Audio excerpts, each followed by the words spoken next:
Hey, what's up guys? This is Ryan, and this is another update video on my recovery from a ruptured patellar tendon. I had surgery to repair it 27 weeks ago today, so just a little bit over 6 months. Been trying to bring out a video about every week, just to give you guys an idea of where I'm at, something to follow along.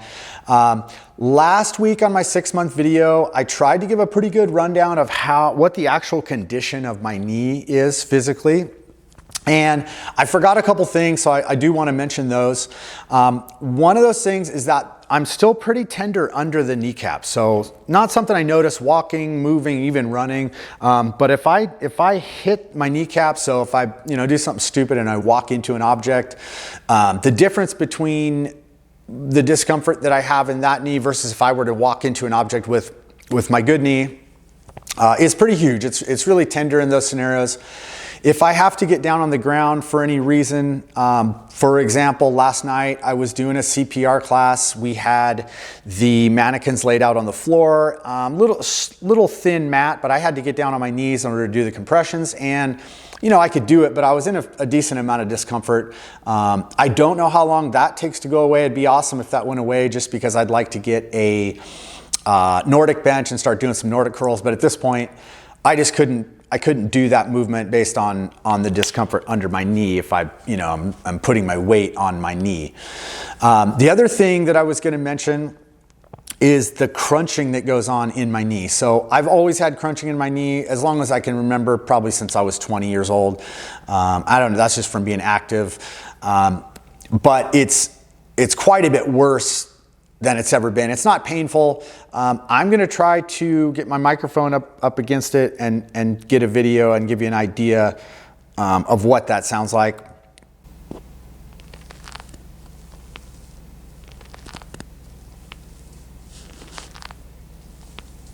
So as you can hear, it's pretty noticeable. Anytime I'm working out, I'm usually putting music on just so I can not have to sort of focus on the sound that my knee is making as it's moving. I don't think that's a big deal. That is probably semi-normal. It just seems quite a bit more pronounced than it was before. So speaking of working out, I just did a workout a couple minutes ago. I've been doing a lot of strength workouts. This workout was actually more on the, it was a strength workout, but it's not necessarily a plyometric workout, but a little faster movements, a little bit of jumping, stuff like that. Nothing with a short ground contact time or anything like that. But a little bit different. I've been talking about how I was going to mix those in, and I am starting to introduce those. So got myself a good warm-up. I always talk about my warm-up and I kind of gloss over it, but my warm-up's gotten kind of extensive. I do a decent amount of work on the bike, single leg stuff on the bike too, do some band work.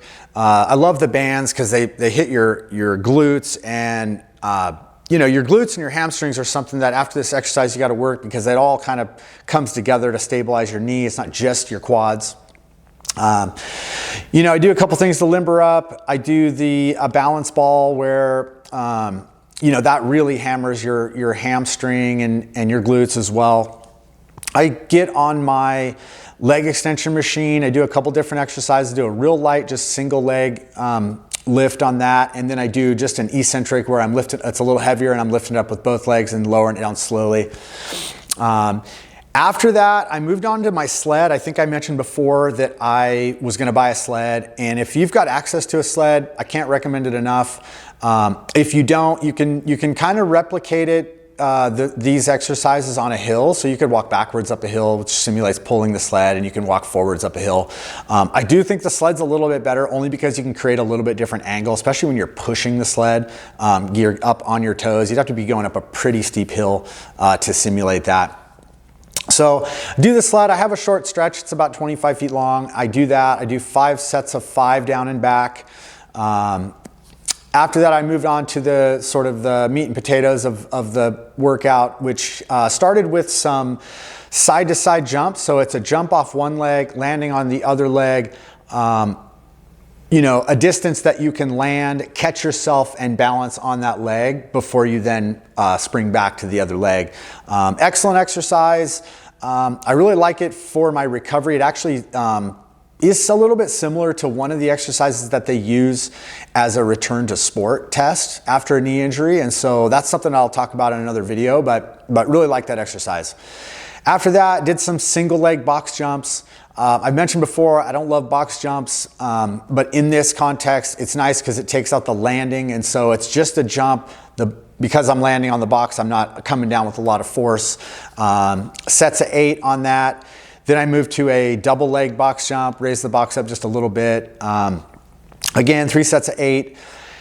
After that, I did a split squat, not quite a jump, but moving a little faster than I was doing before. I'm gonna hopefully progress that into a jump. After split squats, moved on to a wall sit, and the wall sit is, I talked about wall sits and some other isometric exercises in one of my other videos, but wall sits are great. I still have a little bit of discomfort in the wall sit, more than some of my other exercises. After the wall sit, I moved on to just really what I finished up with was the Poliquin squat. I talk about the Poliquin squat, which is essentially like a reverse step up. In a lot of my videos, it's something that I've been doing consistently, and I've actually been using that kind of to track my progress. One of the reasons is it's a very similar movement to another test that they use as a return to sport test after a knee injury, which I'll also talk about in another video. And so I did that essentially to the point of me being burned out. And after all that, I was exhausted. It was a great workout. Hopefully you got some ideas from this. If you like to hit the like button, if you want to see more, hit the subscribe button. Can't thank you enough for watching, and hopefully we'll see you soon.